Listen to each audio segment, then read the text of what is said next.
Okay. Hey, everybody. Thank you for joining. I see Tanik. I see Amit.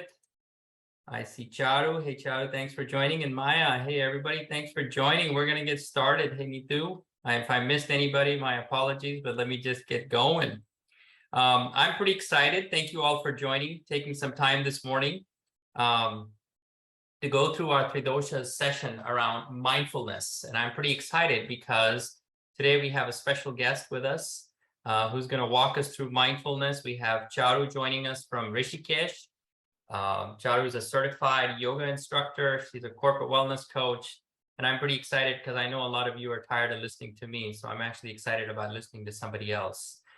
So let me get started. Let me just kind of quickly walk you through, first and foremost, who we are, what 3Doshas is, and what we're doing.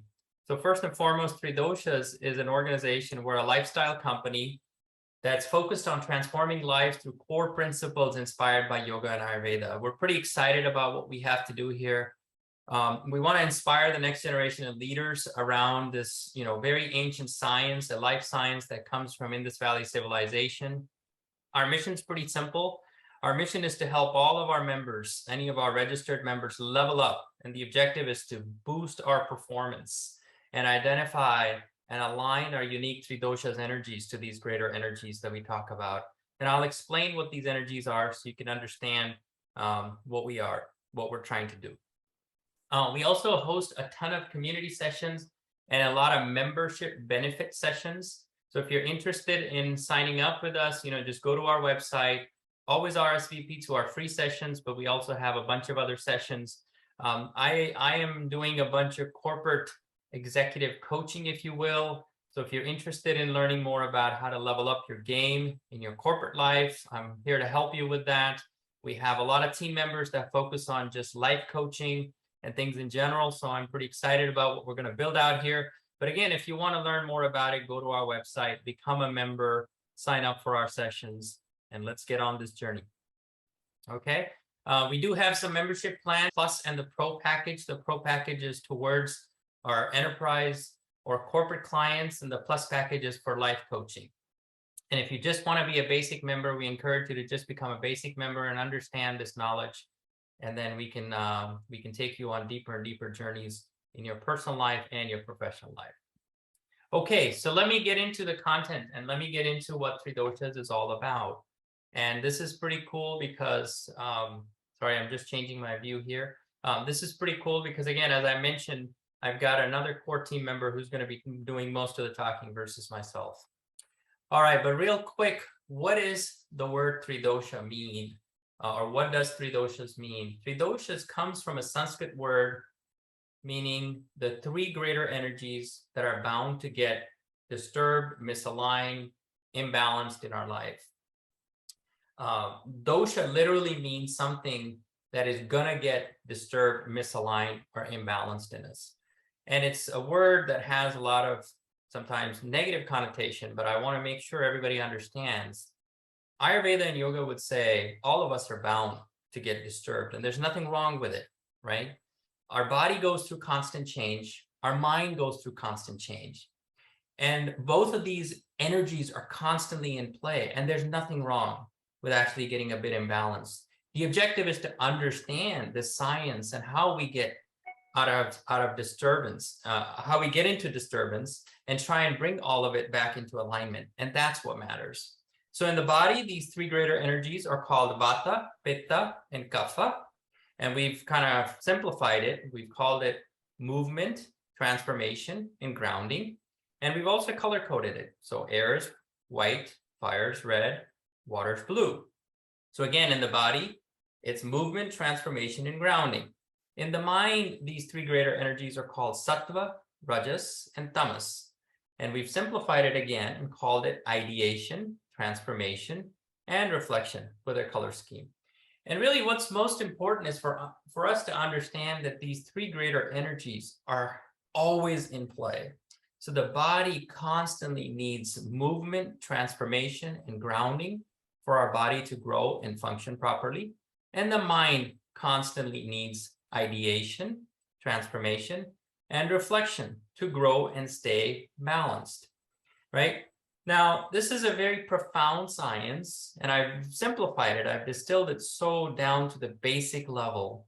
I encourage you all to go understand this science more. And if you have more questions, right, I encourage you to go on our website. And when I say the science is very profound, you know, it's been around for thousands of years, and it explains to us that each one of us is built with these three greater energies of the body and the mind in a unique combination or a unique concoction, if you will. So what this chart is trying to highlight is that the air, fire, and water energies in us, or call it Vata, Pitta, Kapha, or Satva, Rajas, and Tamas, all these energies are, you know, concocted in us at the time of birth, right? So each one of us has a very unique constitution. So for example, I have got a bunch of stars in here.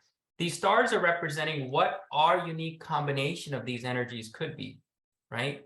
Now, we all know we're all rock stars, that's why it's stars.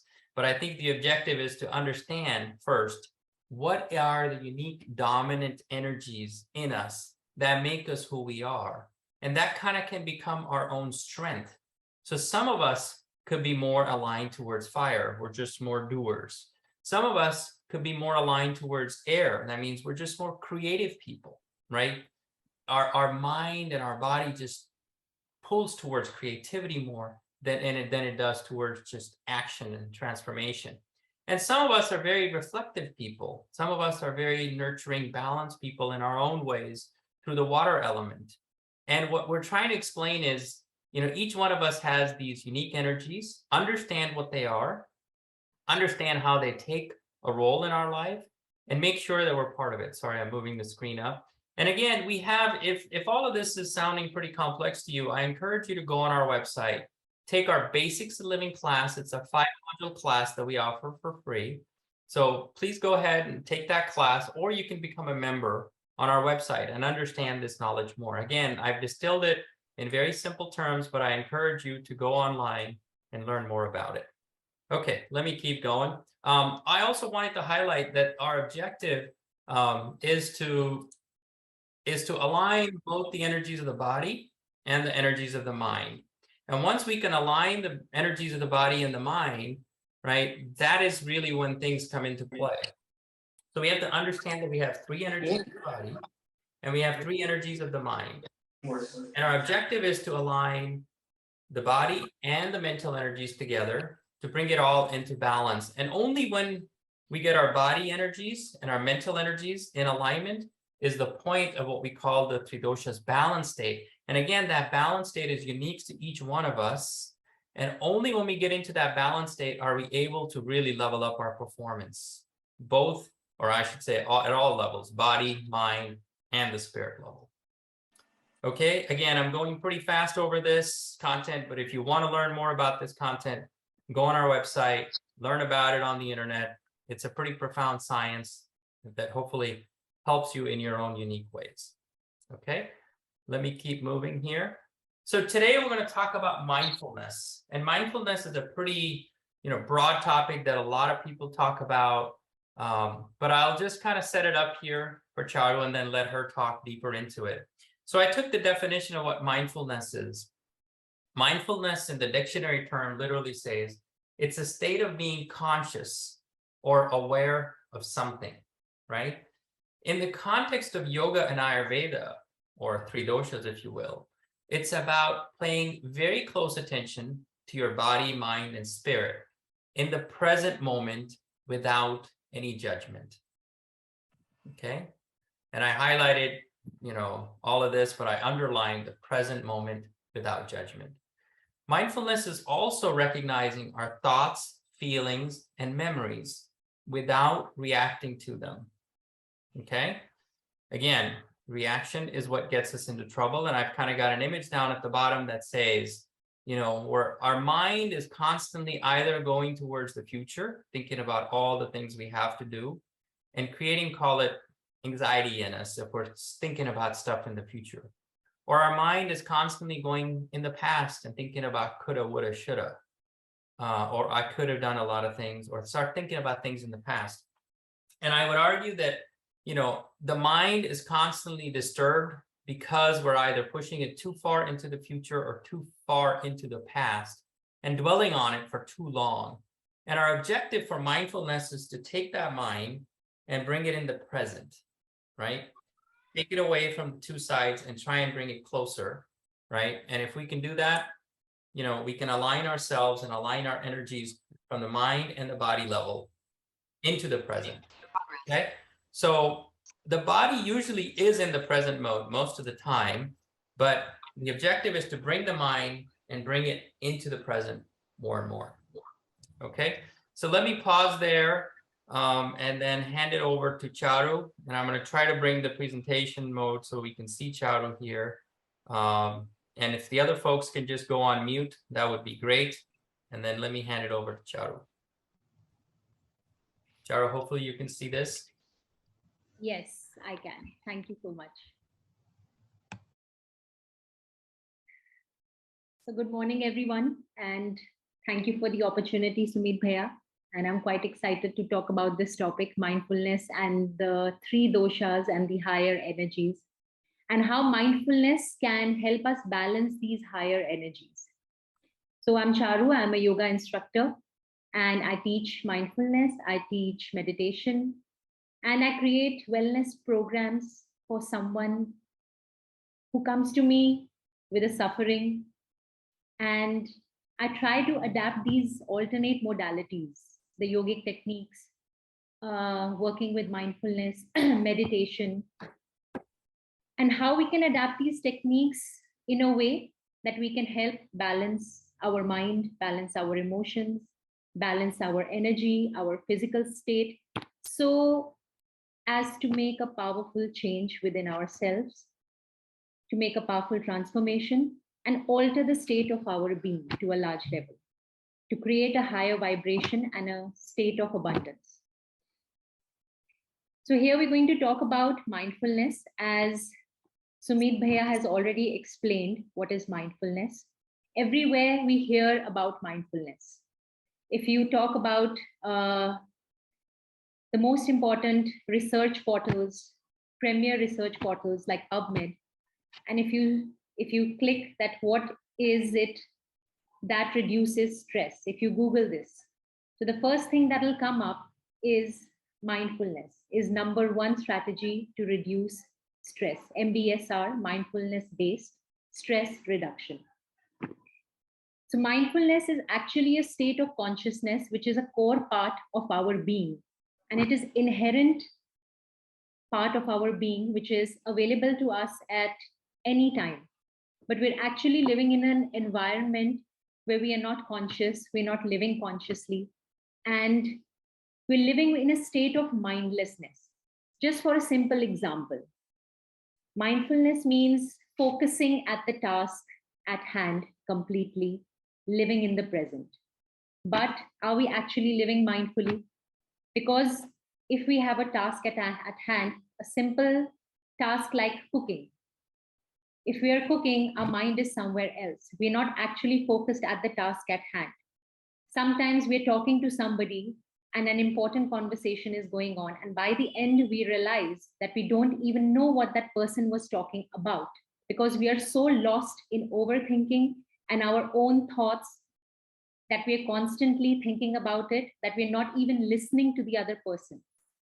For example, we've been assigned a task by our boss, but we don't know what to do. We're still confused simply because we're thinking about another incident that just happened this morning, or maybe I had a fight with somebody. We're so lost in those thoughts.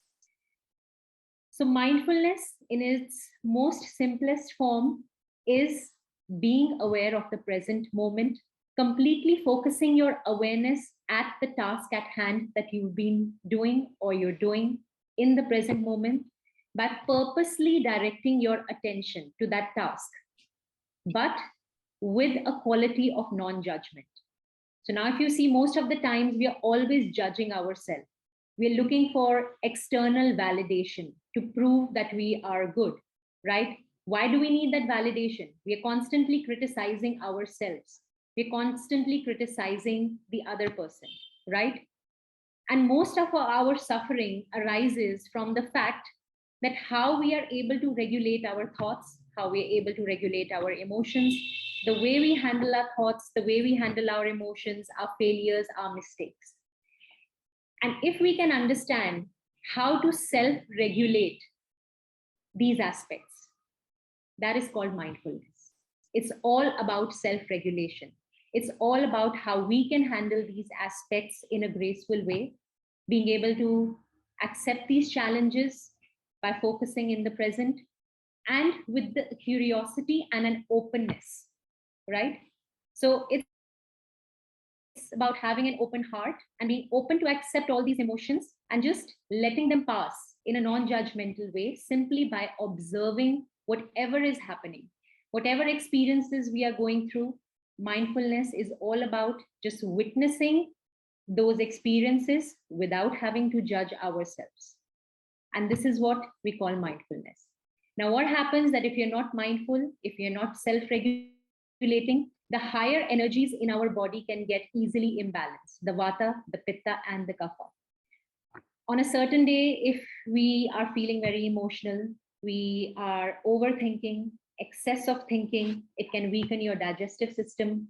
It can take a toll on our immune system. It can take a toll on our energetic system. Taking an example, if you're just feeling emotionally down on a certain day, you had a fight with somebody, you had an argument, you'll not feel in a high energetic state.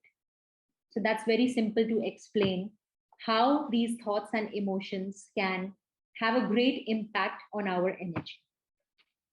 Right? So we're going to talk about how mindfulness can help balance all these doshas and the higher energies that can get depleted by not paying attention. So mindfulness is just bringing a purposeful awareness to each and everything that we're doing in our life. It can be as simple as eating. For example, if you're eating, you're watching the phone all the time, or you're watching the TV. Are you actually focusing on the way you eat? Are you relishing your food? No, we're not. So simple act of just eating with complete awareness can go a long way in nourishing the body to a great extent and uplifting our energy. So that is how we incorporate mindfulness into our eating. So we become what we eat. What we eat directly affects the state of our mind. And the 3 doshas can easily get imbalanced if we don't eat according to our dosha or the body composition. Once we are aware of our dominant composition, which is the dosha, which is a unique composition that we have been born with, it is easier to make healthy food choices and eliminate the foods that can cause such imbalances. So whenever you eat a certain food, bring your mindful awareness to notice how you feel when you eat a certain type of food. For example, if I have something which is aggravating the gastric element in our body, which is called Vata, you'll simply experience symptoms of bloating in the body. You'll experience symptoms of gastric or an acid reflux. So mindful eating revolves around the concept that how we can bring our mindful attention to the kind of foods that we are eating so as to effectively balance our doshas. For example, Vata, the dosha, which is Vata dosha, constitutes vitality and governs all the movement processes like circulation, respiration, elimination, and the nervous system. It is the foundation of our well-being. So it is so important to keep this dosha particularly in balance over every other dosha. Now, what happens? Imbalances of Vata dosha will cause ailments related to the large intestine, pelvic area, knees, skin, ears, and the times we feel very anxious, we're not able to sleep well, there is a lot of flatulence in the body, or we have suffering from gut issues, you can easily understand that my Vata dosha is imbalanced. So certain foods that which aggravate the Vata dosha which are sour in nature, which are hard in nature, which are not easy to digest. You can take a look at the presentation. Raw foods are particularly not Very, very good when it comes to the Vata dosha, as they're not easily digested if you have a dominant Vata dosha. Spinach, broccoli, kale, radish, too much of raw salad intake, anything that is hard to digest, processed foods, refined foods, frozen foods, particularly carbonated drinks like sodas and colas.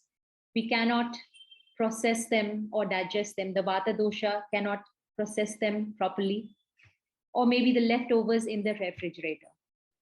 What you should eat that can easily be digested by the dominant Vata are warm foods and moist foods that are more oily and sweet. High quality of oils should be used in the food to garnish your food. Plenty of fluid intake, moist foods, more like that have a great water content, melons, squash, zucchini, carrots, etc., etc. I won't take much time, but you can always Google all these foods depending upon your, once you know your dominant dosha, that can really help you assess and adopt healthy food and lifestyle choices. Next is Pitta, which is the bioenergy, primarily made up of the fire element, that is the heat energy in the body. This dosha governs the metabolism and nutrition, the body temperature, the biochemical processes that generate heat and energy in the body. And it's closely related to intelligence and the digestion of food and processing and metabolizing thoughts, emotions, and experiences. Now, when there is excess of heat or fire in the body, it can lead to acid reflux, indigestion, gas, diarrhea, rashes, high fever, inflammation, and all the ailments that are associated with all these issues, like hot flashes, piles. So foods that aggravate the Pitta dosha or the fire element in the body can be excessive alcohol, too much intake of meat, white sugar, white flour, too much of garlic, aubergine, radish, turnips, red and green chili, fermented foods, vinegar, hard cheeses, sour cream, etc. What you should eat? You should choose more of sweet fruits over sour fruits like sweet apples, apricots, sweet berries, something that just tends to mellow down the fire in your body. Cherries, coconut, dates, more of cooling foods. Mangoes, melons, watermelon with a high water content, something that makes your body more alkaline rather than acidic. So when we have too much fire element, there is too much acid in the body. The average American diet, if you think of it, is also very, very acidic. If you feel all the refined flours that we have, pastas, too much of bread intake, colas, everything is aggravating the fire and making the body more acidic. Next, we come to the Kapha, or the bioenergy that provides structural integrity, maintains the body's resistance, acting as a cementing agent, binding all the muscles together, providing weight, mass, and stability. Lubrication of the joints, strengthening the muscles and the bones and the cellular secretions. Now, it governs the chest, the head, the throat, the joints, the tongue, the nose, and the small intestine.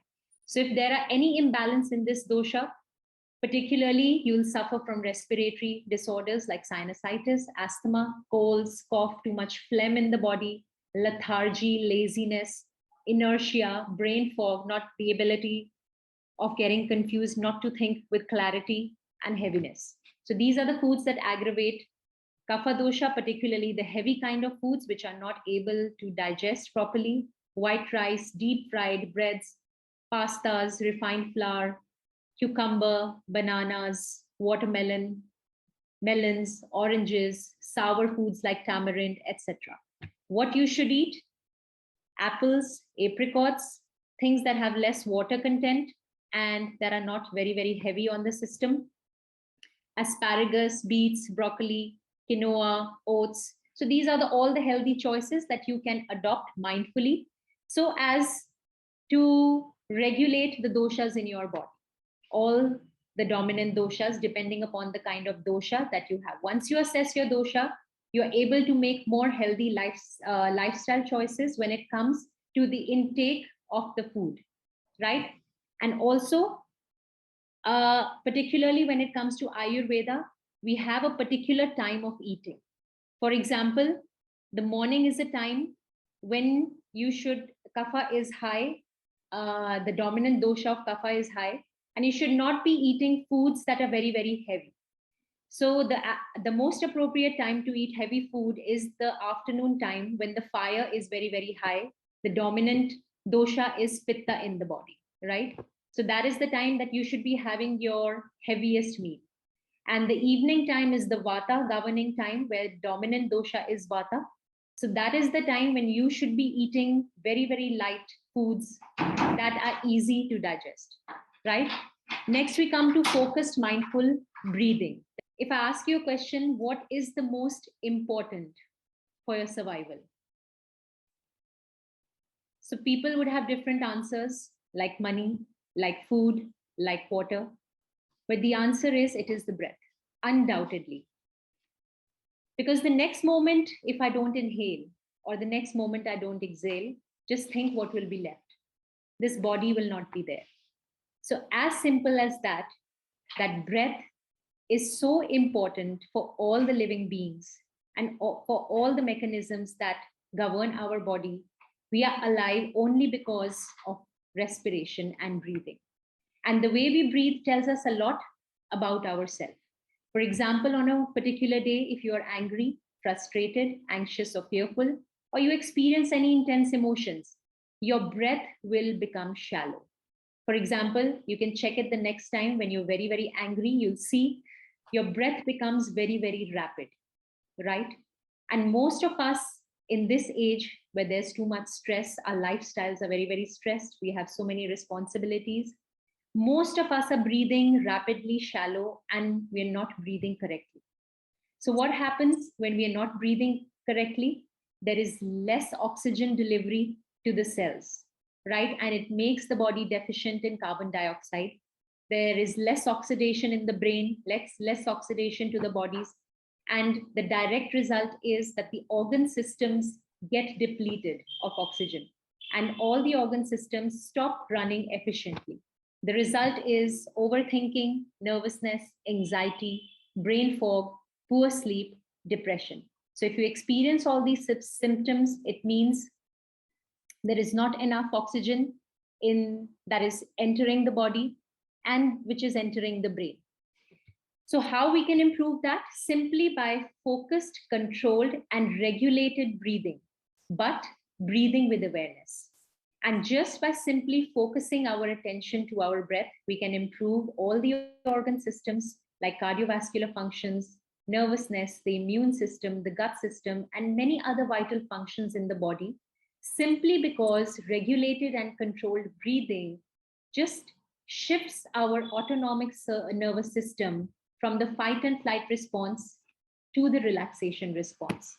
And when we down regulate our nervous system, all the functions of the body start running in an efficient manner, because it's only because of the nervous system. It's the nervous system that regulates all these responses, like the endocrine glands, the hormonal functions, the gut functions, the immune functions, right? So there are efficient yogic techniques that can simply help us to breathe in a controlled manner by simply focusing our breath mindfully with complete awareness, and help regulate all these functions in our body. Next is mindful movement. Mindful movement is a concept that is very, very necessary, simply because our bodies are designed to move. If we don't move our bodies, it's a machinery and it will rust.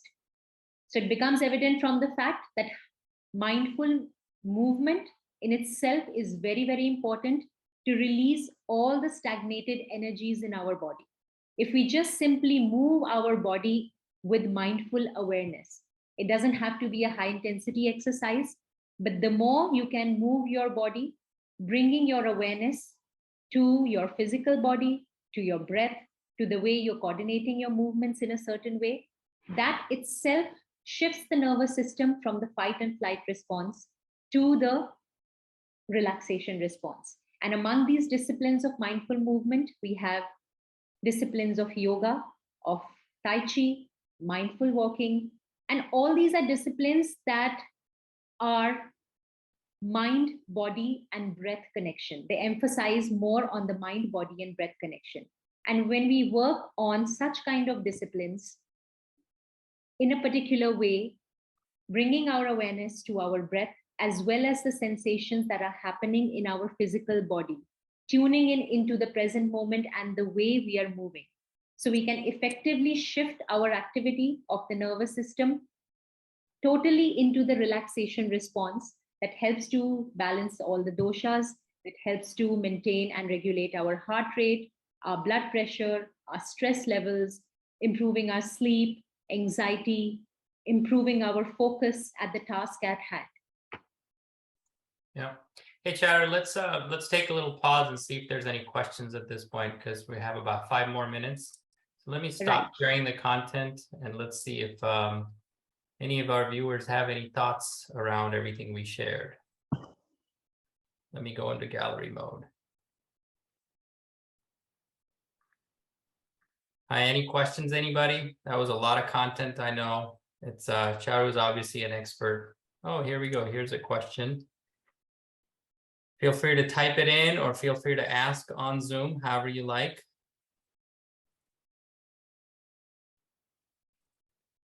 Okay.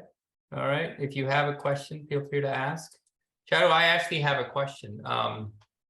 My question would be, and I love the way you explain mindfulness of just keeping everything intact, but how do we make the connection between the body and the mind? Because, you know, the science can kind of talk about eat all the right things, think all the right ways, but how do you think you connect the two together to kind of create the body-mind connection, if you will?